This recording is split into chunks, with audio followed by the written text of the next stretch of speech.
My name is Olga Tkachenko. My background is actually in biochemistry and biophysics. Before coming to the Commission, I did my PhD on neurodegenerative disease, molecular mechanisms of neurodegenerative disease. And I arrived in the Commission in 2017. So now I work in the Department for Health and Food Safety, where one of the topics that we deal with is the legislation for placing medical devices on the market. So Jacques very correctly pointed out, this is legislation for really making those devices available on the market, as opposed to use of those devices by the healthcare practitioners. So today I will give you maybe an introduction more from a regulatory point of view, where this new regulation came from, the basic content of it, and the newest developments in the implementation of the regulation. And maybe also before we start, it's important to say that the Commission works very closely with national competent authorities. And in this respect, I think the presentation of Saskia that comes after me will be quite complementary. So you're probably already aware of this. Jacques also mentioned a few points of introduction. The EU legislation for placing products on the market has already been in place for a number of years. So we have this directive, which dates from 1998. It is relatively short, has only 24 articles, but the regulation that was adopted in 2017 is much more extensive. So if the directive was kind of small hut, then the regulation is more like a castle.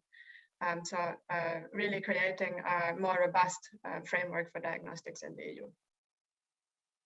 So maybe a few words from a historical point of view. The development of the IVDR was actually quite a long process. And maybe just to make a short interlude here in terms of how decisions are made at EU level. So you can think about it on two levels. The more fundamental level in terms of legislative decisions, how to develop a new law, how to adopt a new law, such as the regulation. Here we have the three major institutions of the EU. We have the European Commission, which proposes a piece of legislation. And then we have the two co-legislating institutions, the European Parliament and the Council. And normally they both have to agree to adopt this piece of legislation for it actually to come into force. And in the Council, it's the member state governments that are represented. On the other hand, on the right-hand side, you have the technical level decisions. So this is once the law is already adopted, but there is still a lot of detailed work to actually put it in practice. So this is done usually with limited involvement of Parliament and Council, but rather in an expert group, more specialized with national competent authorities. So this is our medical device coordination group, in which, for example, Saskia also participates. And this is chaired by the European Commission. So in terms of the revision of the legislation going from the directive to the regulation, this is was the left-hand side of the previous slide, the legislative branch. So the process started already in 2008. So between 2008 and 2012, there was quite a long preparation process. There were two public consultations, one generally on medical devices, a second one specifically on IVD aspects. There was a lot of dialogue with stakeholders. In 2012, you may be aware that there was a scandal about breast implants when a manufacturer used poor grade silicone to make breast implants, and this caused problems for patients. And this was one of the elements that really pushed forward the revamp of the legislative framework for devices. So in 2012, the Commission published an impact assessment of different options and its proposal for two new regulations, one on medical devices and one on IVDs. After that, it was actually not the end. There were also a few years of negotiation between the Parliament and the Council. So you can see the European Parliament voted for the first time in 2014. And they came to an agreement with the Council in 2016. So the text of the Commission proposal actually expanded quite a bit during that process. And so it was in 2017 that the regulation was adopted and published, and now we find ourselves in the implementation stage with the application date coming next year. So also very briefly, in terms of the content of the new regulation, it's quite a comprehensive framework. It covers both the pre-market stage, so what the manufacturer has to do during the development of the device, and post-market, so once the device is already on the market. So in the pre-market, you have determination of whether this device actually falls under the framework. For example, if it's for research rather than for clinical use, then it doesn't fall under the IVDR. You have the various conformity assessment procedures, for example, in some cases going to a notified body. You have the study. That is a key element of that conformity assessment. On the post-market side, you have the surveillance that is done by manufacturers, surveillance that's done by competent authorities, and vigilance for management of incidents.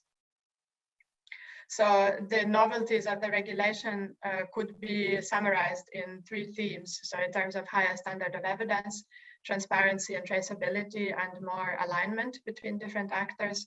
At the end of my presentation, there are actually a few slides with more details on these, but probably most of you have heard this a few times, so I'm not going to go through this in detail. Maybe just to mention that one of the key novelties is the new device classification system, and the rigor of the different conformity assessment procedures depends on the risk class of device. So for the low risk, there's less to do, and for the high risk, there is a more thorough assessment. And there is the special group of in-house devices, on which also Saskia will go into more detail. Just to briefly mention the roles of notified bodies and competent authorities here. So for most devices under the regulation, except Class A non-sterile devices, the manufacturer has to go to a notified body, so they can choose whatever notified body they want. It doesn't have to be one in their country, and they have to submit certain information. So the notified body will typically assess the quality management system, and for the higher risk devices, the technical documentation. They issue a certificate to the manufacturer, and then following that, the manufacturer writes a declaration of conformity, and then they can affix the CE mark into their device. And the competent authority, I mentioned already that they do market surveillance for devices that are already there in the market, but they're also responsible for designating and overseeing the notified bodies. So in this respect, they act as designating authorities. And these notified bodies are a key issue now under the regulation, because there are many more devices that will have to go to notified bodies. So it's really one of the landslide changes under the IVDR, and we'll come back to that. So for example, for the higher standards of evidence, you have the reinforced criteria for designation of notified bodies, et cetera, For transparency, you have a new UDAMED database, a traceability system, and for the harmonization, you have, for instance, the medical device coordination group, also the coordination of notified bodies amongst themselves. Simply by being a regulation, this is a type of act that does not need to be transposed into national legislation. So it's already a single text that's applicable everywhere in the EU, and this serves to reduce divergent interpretation. Also, for example, in the case of in-house devices, this is for the first time, there are more detailed rules on this, and so this will serve for a more uniform quality of in-house devices in the EU, because this does vary across the member states quite a lot. So moving on to the implementation of the IVDR. Here we go to the right-hand side of the branch on decision-making that I showed you. So this is the Commission with the Medical Device Coordination Group. This is quite detailed, so I'm not going to also describe all of it, but there is quite a lot of work that has already been completed on this, and there's still intensive work ongoing, and notably also a guidance document on in-house devices. So you can read more about this on the link below. We have a lot of documents. We have rolling plan, joint implementation plan, also guidance development overview, etc. So you can read all about this on the Commission website. Maybe just to clarify at this point, what are the implementing acts and guidance? What is the difference between them? An implementing act is a piece of legislation. It's adopted by the European Commission because it is more of a technical nature. It's, let's say, of a lower level compared to an act such as the IVDR itself. The member states still have to vote on it. So it's adopted only if the vote is favorable. It's legally binding and it will be published in the official journal of the Union in all languages. So it's really a piece of legislation, something to comply with. So an example would be a description of tasks and criteria for European reference labs, which should be adopted quite soon. So this will be legally binding. On the other hand, you have the guidance documents. These are not legally binding. They are not adopted by the Commission or any other institutions. They are simply endorsed by the Medical Device Coordination Group. So they still have to be a majority in favor. And it's published on the European Commission website only in English. So for example, when the in-house guidance is completed, this will be where it can be found. So just to clarify this difference briefly.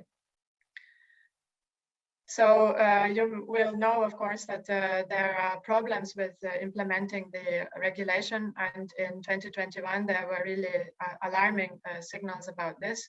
I mentioned already the much greater capacity of notified bodies that is needed. And so right now, there's actually a mistake on the slide. There should be 6 notified bodies designated so far. In terms of industry also, there are fewer manufacturers that are applying to notified bodies at this point in time that you could expect at this late time, really approaching the date of application. We do regular surveys of notified bodies, and the manufacturer association MedTech Europe also do surveys on this. And so in September, there were 512 applications submitted to notified bodies and only 31 certificates issued, where we expect actually several thousand to be issued on the IVDR. So this is quite alarming. And also on the side of healthcare institutions, we have the new requirements in Article 5.5, but especially given that many labs also dedicated efforts to fighting the pandemic, there is really, in most cases, insufficient awareness or preparedness for these new requirements, and also perhaps a lack of familiarity with implementing regulatory requirements. So hopefully this workshop will help with that. So the Commission has received a number of calls for action to do something about these problems from the European Parliament, from the Council, and also from stakeholders, including health professionals. And so together with the Medical Device Coordination Group, it has thought hard about what to do about this, involving also the stakeholders. And there were a number of guiding principles that the Commission kept in mind while doing this.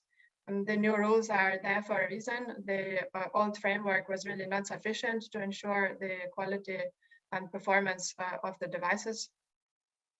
So it's important to implement the new regulation as soon as possible, not to delay it too much. It is also important to make sure that the supply of devices is not interrupted, so that there are no shortages. It's important to take an action that's effective, so we don't want to end up in the same place in 1 year's time or several years' time from now.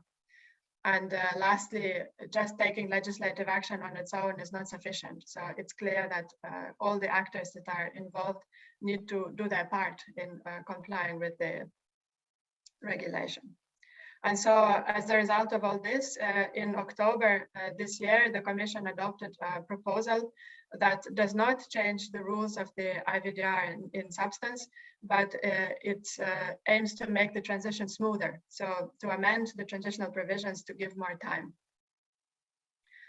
And here I would like to explain a bit more the content of this proposal. So the date of application is maintained in general. And for CE marked devices, there is a progressive rollout of the application of new requirements. And this is on a risk basis, because it would make sense for higher risk devices, such as Class D, for example, for the new rules, more stringent rules to apply earlier, because they present a greater risk for patient safety and public health. whereas for the lower risk devices, for example, class B and class A, they present a lower risk, and so they could be postponed more so that the notified bodies capacity could be spread out, so to say. So the Commission also looked at the article on in-house devices because it is clear that there are also issues with readiness of healthcare institutions.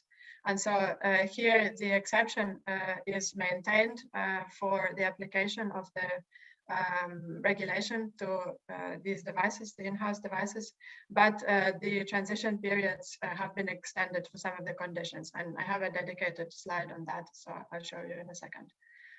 So this is the same information, just in graphical form. So here you can see that the aim is to really have a progressive implementation of different requirements for different kinds of devices. Maybe important to point out here in the first line in 2022, the regulation already applies to new devices that were not on the market under the IVDD, or those that undergo a significant change. So for those, they already have to apply the regulation requirements from 2022. So the proposal is aimed at facilitating the transition for devices that were already there. So regarding Article 5.5, because this is of special interest to you, here the text is very small, but it doesn't matter. It's just an outline of the article because I wanted to highlight to you which parts apply from when. So the article has the top, the header, which says that the devices produced in-house are exempted except complying with the safety and performance requirements in Annex 1. And also the condition that the devices should not be transferred to another legal entity. So that bit already applies from 2022. Then you have the different letters, and they apply from May 2024, so various documentation normally, except this letter D, which is the comparison with available CE mark devices and a justification that the in-house device cannot meet the target patient's group specific needs. So this applies from May 2028, provided of course that the Commission proposal is adopted, because the Commission thought that it would make sense for the market of CE mark devices to stabilize before the health institutions could make this kind of comparison. And then at the end of the article, you also have two more paragraphs. One about the member states, because they are the ones that actually put in place the healthcare systems, so they can impose additional requirements. And the last sentence that this exemption does not apply to devices that are manufactured on industrial scale. So both of these also apply already from May 2022. So this is what the Commission proposes on Article 5.5. And now, in terms of next steps, we go back to the slide I showed you in the introduction.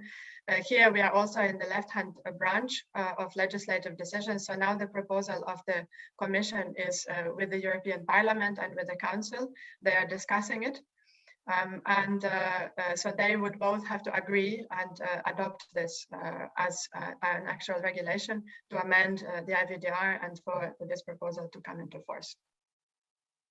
So the Commission is clear in its communication to Parliament and Council that this is urgent. It's important for everybody to have certainty as soon as possible. So hopefully they will not take too long in their consideration of what to do with the proposal. As I said, now we are waiting for a verdict on this proposal by the Parliament and the Council. In the meantime, in the Commission and the Medical Device Coordination Group, we continue this work on implementation. So all the guidance documents, establishment of further supporting infrastructure and so on, which you can read more about in the joint implementation plan. And we continue also to monitor the market to see how many certificates are being issued, are the manufacturers applying to notified bodies, how is the notified body capacity being built up, etc. And it's also looking at, in particular, at the issue of notified body capacity, because this is the real bottleneck for CE mark devices. And so it's in, the Commission is in dialogue with the national authorities and also with the stakeholders on how this capacity can be further expanded. And just to finish on a call for action, because the proposal is there to make things easier, and hopefully these measures can be taken, but it's really up to all of us, also the other actors in the field, to take action and to make sure that the processes are there to comply with the new regulation. The aim of the regulation is really to make sure that devices are available to patients and that they are of high level of safety and performance. And so I hope that together with you also, we can make this happen. So thank you very much. Here I put together some links where you can find more information. And we are also hoping to make this slide deck available so that in case you want to use it further inside your institutions, then you would have the information to hand. So thank you very much, and I'll be happy to stay around and also answer any questions in the discussion.